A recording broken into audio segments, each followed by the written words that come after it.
Dari tadi saya mencatat, jadi saya sudah mencatat panjang lebar dari semua yang disampaikan. Itu dapat 7 halaman. 7 halaman nih. Nah, udah masuk halaman ke-7, baru Bang Eki Pitung bilang, "Mas, ada notulensinya," katanya. Ya, kalau tahu dari awal ya, gitu. Tapi nggak apa-apa, jadi lebih otentik catatan-catatannya. Terima kasih buat semua yang tadi sudah menyampaikan gagasannya, dari Bunda Mary sampai Bang Egi yang paling akhir. Spektrum urusan yang diungkap ada banyak, dan memang saya rasa kalau kita perhatikan, urusan di Republik ini luar biasa banyaknya, luar biasa banyaknya. Karena itu saya ingin berbagi sedikit tentang bagaimana kita mendekati problem-problem yang kita temukan seperti ini. Saya mencatat semua PR-PR yang tadi disampaikan.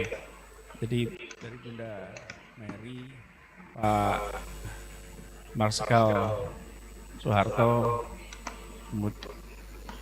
Pak Bastari, kemudian Pak Alamsyah, Pak Jumhur, Bang Dolah, Tifa, Pak Pendeta Supit, Mas BHM, Bang Surcan, Tifa, Gus Wafi, Pak Pendeta Supit, kemudian BHM, Sang Alang, Bang Surcan, terima kasih, Mas Adi.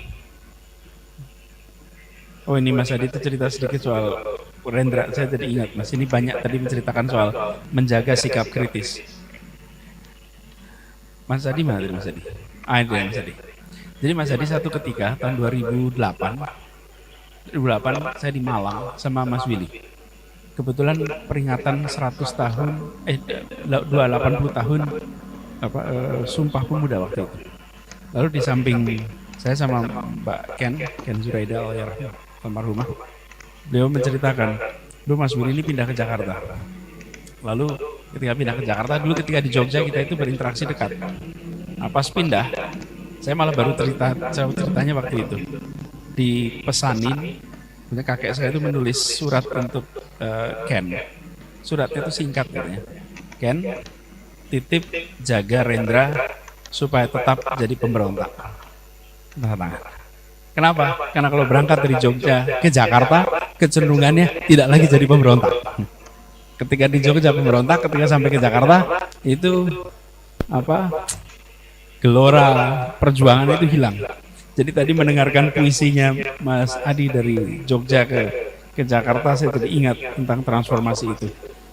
Ini ada banyak sekali, saya mungkin belum respon satu persatu, dan terima kasih Refli karena menyiapkan dalam bentuk rekaman yang nanti insya Allah saya akan ikut dengarkan, termasuk yang tadi disampaikan sebelum saya datang. Tapi sebagai gambaran ya, Bapak Ibu sekalian, ketika kita mengelola 5 orang, menjadi pemimpin 5 orang, maka sebagai pimpinan saya memberikan tugas. Si A tugasnya ini, si B tugasnya ini, si C tugasnya ini, si D tugasnya ini, si E tugasnya ini. Dibagi tugas itu. Kenapa? Karena saya mimpin 5 orang. Masing-masing diberikan tugas. Tapi kalau saya bertugas untuk memimpin 120 orang, 130 orang, saya harus menyusun sebuah SOP. Susunan organisasi bagi SOP, lalu untuk dilaksanakan oleh semua orang, 120 orang. Kalau mimpin 180.000 orang, ini tugas saya di Jakarta kemarin, mimpin 180.000 orang, 60.000 ASN, 120.000 non ASN, saya tidak bisa lagi ngasih tugas tiap orang, 180.000 itu, saya tidak bisa lagi menyusun sekedar SOP, saya harus menggunakan values atau nilai. Nilai ini yang kemudian dipakai oleh pemimpin-pemimpin 120-an orang, yang dipakai oleh pemimpin-pemimpin 5 orang untuk menjalankan tugasnya. Dan dari value ini dimunculkan yang namanya pertanyaan. Pertanyaan, bukan pernyataan saja, tapi pertanyaan. Pertanyaan itu yang harus dijawab dalam bentuk solusi. Jadi, misalnya tadi bicara tentang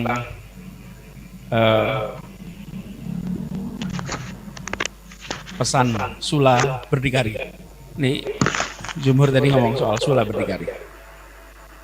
Harus diwujudkan value-nya itu. Kemudian pertanyaan, apakah sektor yang menjadi tanggung jawab Anda sudah mencerminkan prinsip berdikari? Itu jadi pertanyaan yang harus dijawab. Menjawabnya dengan pengalamannya, pengetahuannya, jaringannya, fiskalnya, dan lain-lain dijawab. Tapi kalau tidak pakai nilai dan tidak diwujudkan dalam pertanyaan, itu semua jalan sendiri-sendiri yang tanpa arah. Yang tanpa arah, karena tidak ada arah, tidak ada guidance nilai. Tidak ada guidance pertanyaan harus diselesaikan. Pertanyaan harus diselesaikan. Jadi ketika kita berbicara tentang problematika yang sering kita hadapi di pengalaman bagaimana perjalanan negeri ini, itu nilai itu tidak menjadi pegangan utama. Seringkali kebijakan-kebijakan yang disusun itu sifatnya cost benefit. Dan di dalam cost benefit tidak ada nilai.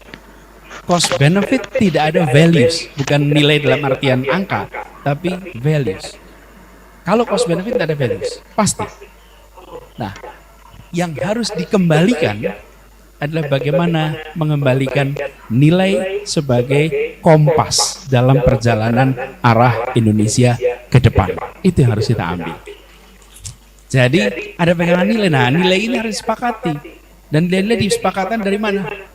Jadi kalau tadi Bang Egy tadi ngomong tentang jalan lurus, doa kita juga begitu. Ya kan? Ihdinas siratal mustaqim. Kita selalu minta ditunjukkan jalan yang lempang, jalan lempang, dan jalan lempang itu orang-orang sebelum kita. Kalau pakai begitu ya.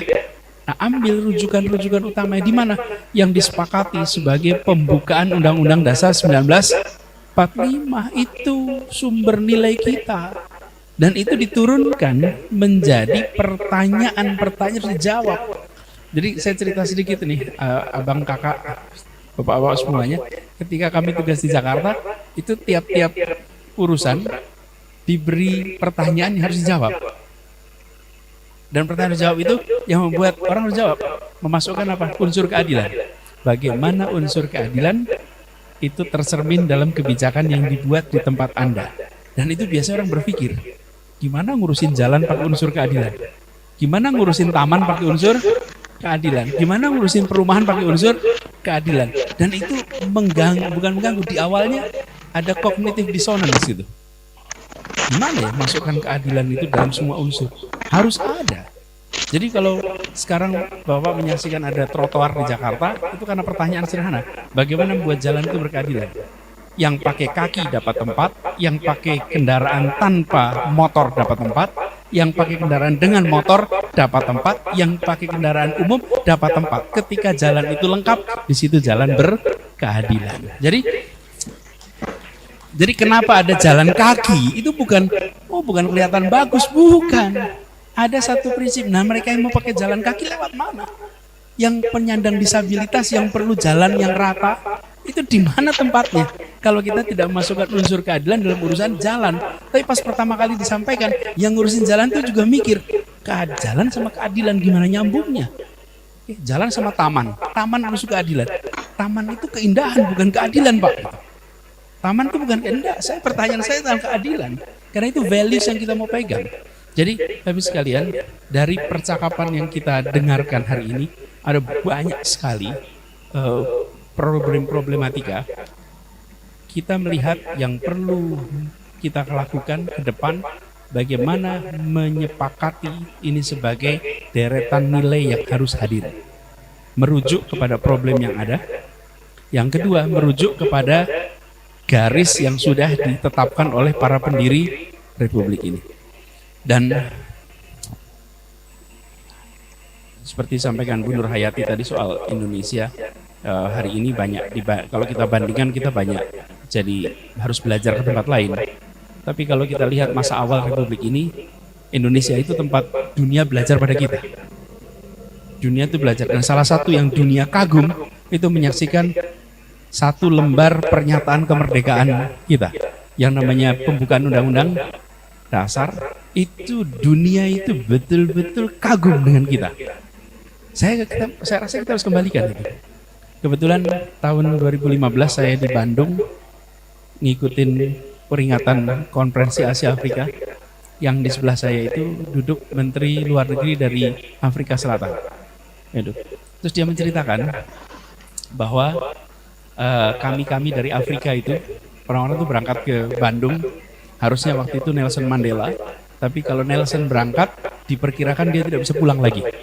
Jadi akhirnya dikirimkan orang lain. Tapi cerita keberangkatan itu turun-temurun diceritakan di sana. Mereka semua, delegasi-delegasi itu, terkagum-kagum dengan ada sebuah bangsa yang didirikan oleh kaum intelektual aristokrat, tapi bangsanya untuk semua. Negaranya untuk semua, bukan untuk sebagian. Karena di tempat lain kalau bikin negara itu untuk ya sebagian elitnya dapat kesempatan, ini tidak. Lalu yang kedua, tidak terbayangkan yang banyak begitu bahasa dan lain-lain itu bisa menyepakati kebersamaan dalam bentuk bahasa persatuan. Itu tidak terbayangkan di Afrika. Afrika itu lebih beragam daripada kita. Kita punya kesepakatan, dan yang menarik di tahun era itu 50-an semua orang menunjukkan identitas Indonesianya. Indonesia itu di atas identitas asal sukunya. Selalu yang menonjol adalah Indonesianya. Kalau cari foto Bung Hatta dengan pakaian Minang, saya rasa jarang ketemu. Nggak ada foto Bung Hatta pakaian Minang. Foto Sahrir pakai pakaian Minang, jarang sekali, nggak ketemu. Semua tampil dengan wajah Indonesia. Indonesia di atas suku bangsa. Bangsa di atas suku bangsa. Jadi itu membuat dunia itu kagum, dan produk ini dahsyat. Jadi sudah saatnya saya rasa kita mengembalikan kata kuncinya. Gagasan, pikiran menjadi kompas dalam perjalanan pembangunan ke depan. Jangan lagi ada proses pembangunan yang tanpa gagasan, tanpa pikiran, karena itulah yang kemudian membuat kita semua punya pegangan arah dan bisa diperdebatkan, bisa didiskusikan. Ini problematika, tantangan kita masih panjang, dan kami juga berharap sekalian, teman-teman, status yang sekarang saya emban sebagai seorang calon presiden itu memiliki tanggung jawab untuk bisa menyerap, untuk bisa mendengar, dan untuk bisa mendapatkan perspektif yang banyak. Jadi saya usul, Refli kalau boleh usul, ini jangan dijadikan sebagai pertemuan yang terakhir. Jangan yang terakhir. Ya Pak Haji Haris, terima kasih Pak Haji Haris. Ini pahalanya Pak Haji Haris luar biasa ini. Kita dapat makan sore, makan malam gitu kan. Dapat semuanya Pak Haji Haris. Dan bukan yang terakhir, supaya begini, akan lebih banyak lagi kekayaan perspektif. Bulan puasa kemarin, saya berkeliling ke berbagai tempat, tanpa publikasi, tanpa media, karena tujuannya mendengar. Dalam bahasa Jawa itu tirakat, Pak. Saya tirakat, mendatangi banyak tempat, mendengarkan, tanpa appointment, tanpa apapun. Dan proses itu membuat kita menangkap suasana terkini yang sedang ada di bangsa kita atau di masyarakat kita. Jadi harapannya akan banyak lagi gagasan-gagasan yang bisa kita terima, dan ini memang masanya untuk belanja ide gagasan. Kemudian yang disampaikan Mas BHM tadi soal harus menjaga demokrasi, Mas Adi ngomong juga harus jaga demokrasi. Kita jaga sama-sama. Kita jaga sama-sama. Dan ini bukan soal berani. Sebenarnya berani dan tidak. Walaupun ada akhir-akhir ini kan ada banyak yang penting berani gitu. Berani itu penting, tapi sebelum berani harus benar. Kenapa berani? Karena benar. Tapi kalau tidak benar, rasanya tidak berani. Jadi sebetulnya urutannya benar dulu baru berani. Karena itulah sequence yang paling logis. Nah, untuk benar harus ada gagasan, harus ada nilai. Tidak mungkin tanpa nilai, tanpa gagasan bicara benar. Benar salah itu ada unsur value-nya di situ. Wealth today goes far beyond simple accrual. We understand better than anyone else that wealth cannot be simply and broadly defined. Discover a wealth of opportunities with Citibank International Personal Bank today. Bapak Ibu sekalian, terima kasih semuanya. Dan saya nulis itu karena Bang Surya Chandra tadi nulis soal yakin, semangat perubahan, dan beliau ini mengambil sikap, Bang Surya Chandra ini ngambil sikap yang mungkin berbeda dengan garis partai tempat beliau berada. Ada konsekuensi harus dihadapi. Tapi saya rasa hari ini kita membutuhkan lebih banyak lagi. Kita semua yang berani mengambil sikap, walaupun konsekuensinya merepotkan jangka pendek, tapi insya Allah memberikan manfaat bagi jangka panjang. Pak Pendeta Separt Supit juga mengalami tantangan yang tidak sedikit, Pak Pendeta. Tapi sekali lagi, ini tentang keberanian kita untuk mengungkapkan kenyataan. Saya sering sampaikan pernyataan-pernyataan pemutarbalikan fakta itu jangan ditanggapi dengan pernyataan lagi, tapi diberikan fakta kenyataan, karena itu akan jauh lebih powerful di dalam membalikkan. Tapi usaha ini perlu waktu, perlu energi yang tidak sedikit. Bagi yang belum mengambil keputusan, kita hormati itu. Dan kita hargai ini sebagai bagian dari sikap bertanggung jawab. Karena ketika mengambil keputusan untuk berjalan bersama-sama, itu artinya secara komitmen kita siap untuk jalan sama-sama. Nah, doakan agar perjalanan ini ke depan makin lempang, makin mudah, makin bisa melewati berbagai macam tantangan. Tapi pernah saya sampaikan juga, kalau perjalanan mendaki itu memang lebih menantang dari perjalanan menurun. Perjalanan landai itu enak, tapi landai dan menurun tidak mengantarkan kita kemana-mana. Kalau pilih jalan yang mendaki, jalan mendaki itu akan mengantarkan kita ke puncak-puncak baru. Nah, Republik ini, bangsa ini harus pilih jalan yang mendaki untuk sampai ke puncak-puncak yang baru. Terima kasih buat semuanya yang tadi sudah menyampaikan pesan-pesannya. Saya catat semua, termasuk tips untuk kampanye. Tifa tadi ngasih catatan untuk pemilih anak-anak muda dan wanita, ini jadi catatan buat saya bawa nanti. Insya Allah kita diskusikan dan nanti saya akan ikuti lebih lengkap hasil rekaman dari RH Channel. Terima kasih buat semuanya. Pak Haris, terima kasih semuanya. Assalamualaikum warahmatullahi wabarakatuh.